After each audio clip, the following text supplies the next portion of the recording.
técnica antica. So how can I start this video? Nothing. I just wanted to share an exercise with you because I believe one of the exercises I posted was very successful. And if you go back into my videos, is that sort of open cover exercise in which I did jumps of fourth, right? I started on a B natural, you know, and I'm going, semitone by semitone, first with open sounds, and then there was a moment in which I covered, yeah, and I basically did the gesture, yeah, this gesture to basically go into a full cover. Now I want you to explain first of all what we are doing when we go from that from point A to point B, and then why this next exercise might be very useful for some of you. Okay, so if I go to the first exercise, you know, when I begin, again, if you're a baritone, or you know, in case of women, if you're a mezzo or stuff, you can start a little bit lower. Doesn't matter, really, doesn't matter. I always say that, you know, first of all, you're a singer, and then after you're a singer, you are a type of singer. But I usually start on a B, and I just go la la, okay, and I imagine that I'm singing only the first note until eventually la. That's all open, and what does that open mean? That I'm using what I, you know, or I'm using in a dominant way the arytenoid muscles that are basically the adductors, right, of the vocal folds. I don't want to make a very long video, okay? I'm already in 2 minutes and 40. So basically, the mechanisms for phonation are basically the tilting of the larynx that is going to allow me to go higher in pitch or lower in pitch depending on the tilt. Back in the day, we used to talk about lowering the larynx. It's actually tilting, but anyway, I don't care how you call it. The nomenclature usually causes more headaches than anything else. And then that's made by a set of muscles. And then inside the larynx, we have the vocal folds, badly called vocal cords. Why badly called, or, you know, miscalled vocal cords? Because they are soft. They are, you know, like lips in a way. Okay. Now there are two main muscles and many cartilages and ligaments and stuff, but I'm just going to talk about two muscles: cricothyroid and arytenoid. The cricothyroid, what it does is stretches the vocal fold, okay, and the arytenoid basically adducts the vocal fold, adding tension to that.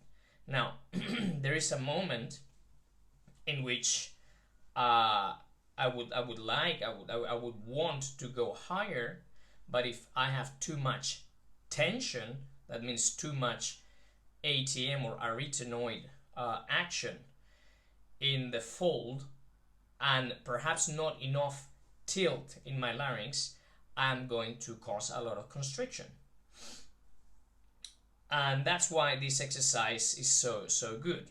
Okay, now in terms of classical nomenclature, this is exactly chiaroscuro, or aperto coperto and aperto ma coperto. Why? Because the aperto or the chiaro would be this arytenoid action that gives me this bright sound, okay, and the oscuro or the coperto is what is going to give me the dark sound, which basically is also going to give me a softer sensation in the throat, much needed to reset the whole apparatus to go higher. Okay, so that's why when I was going through this, you know, and I was going, for example, C to F, I could do like an open cover. La, you see, that is like, has a little bit of a hard sound, but it's very deep. Okay. Then when I go to F sharp, there are two ways of doing it. I could la, that would be like an open cover because there is arytenoid action, or I could remove it totally and look la, la, and with this sound, then by applying only air compression or air pressure, yeah, I'm going to make a big sound. And then I'm gonna cause less fatigue. Okay? So there is no trick. This is no trick. The arytenoids are going to be engaged, but they are not going to be over engaged. That's the main point. If you over engage the arytenoids, then you are going to cause constriction, and by causing constriction, not only the sound is gonna be affected, but you're gonna get tired, and then you're not gonna make it to the third act. Okay, so that's why I this exercise that actually you know, was something that James McRae, you know, my maestro, figured out for me when we were working on Chenier. You know, you have a passage on Chenier that and I have explained it, right, that from a C to an F, amor, and then you go to a B flat, you know, and then you get something like that, amor, amor. Okay, and I was having trouble reaching this F. Why? Because either in some instances I didn't have enough arytenoid action, and thus the vocal folds were not tense enough, or in other cases, most of the time, there was too much arytenoid action and I was like really constricting. Usually that happens because you're seeking volume.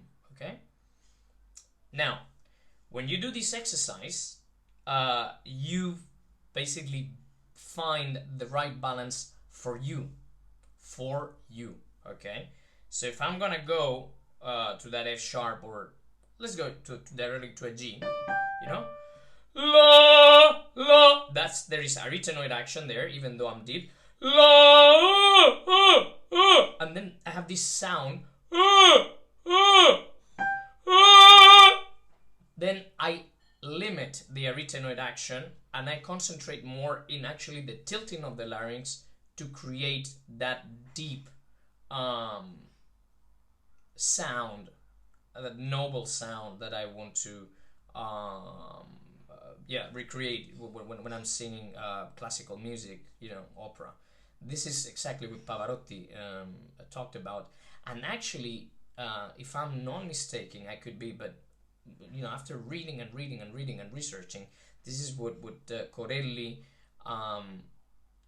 referred as the floating, you know, larynx. Why? Because that's the sensation you have, that there is a floating sensation of the larynx. It's not jammed down, although you feel the depth, and the higher you go, the deeper you're gonna feel. Yeah, that's going to increase. Okay, now of course I did a whole video on this exercise and I'm not gonna go over it, because also I have another video more scientifically orientated, in which, you know, I have a model of a larynx and I show you what is happening, but I wanted to offer you another exercise because as I always say, singing is 80% psychologically and 20% physical. Thus, the more you think, the more obstacles you're gonna place in front of you.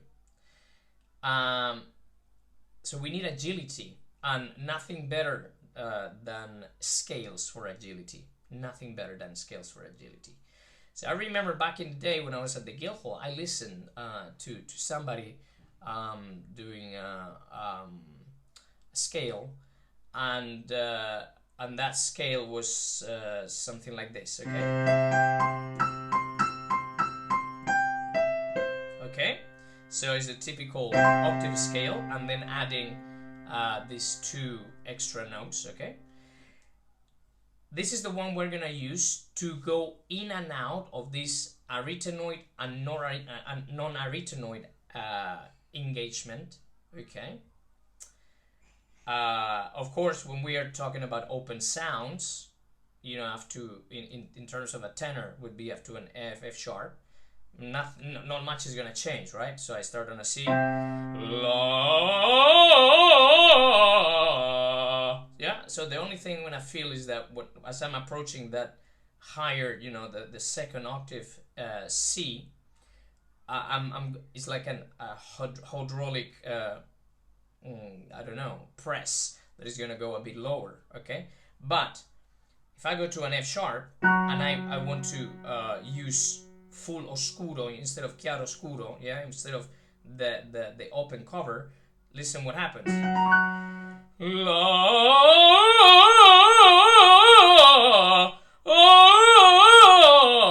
Okay. Oh fuck! I went to a B flat. Sorry. So yeah, that's. I thought it was too high. Sorry. Okay. So if I take this scale, okay, and I start on an E flat, this is what is gonna happen, and this is what I want you to practice. Okay, we're gonna go all the way to a G, right? So it's gonna be something like this.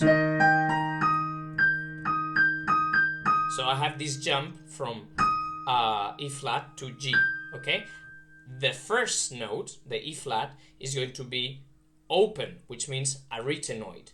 All right, and the second one is going to be covered, which is going to be absence or reduced arytenoid action. So it's going to be like this. La.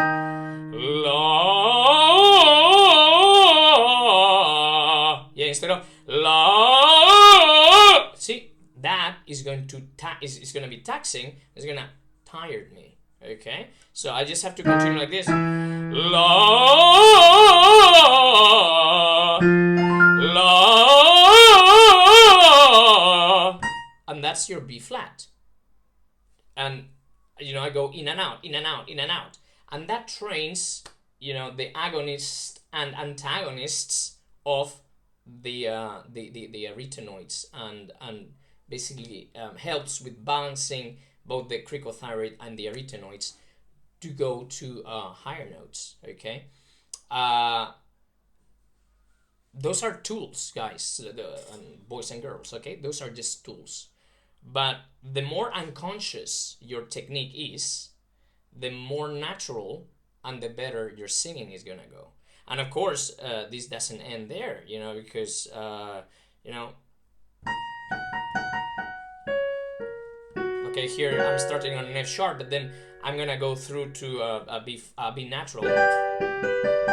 Yeah, so basically I'm going to on that G, I might remove the arytenoid, so it would be like la, and then I have my B naturals, and I feel, you know, oh great, okay, they work, and they're going to build my stamina. And they're going to build my self-confidence, and by the time I have to maintain them, it's going to be better, right? Yeah. Yeah, keep. So, la,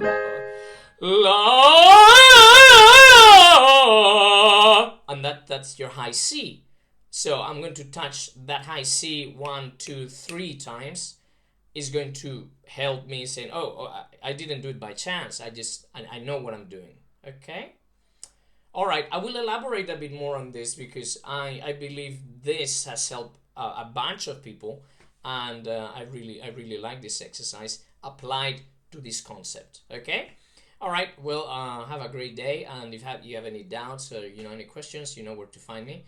I'm always willing to help. Okay, bye. Bless you all. Bye.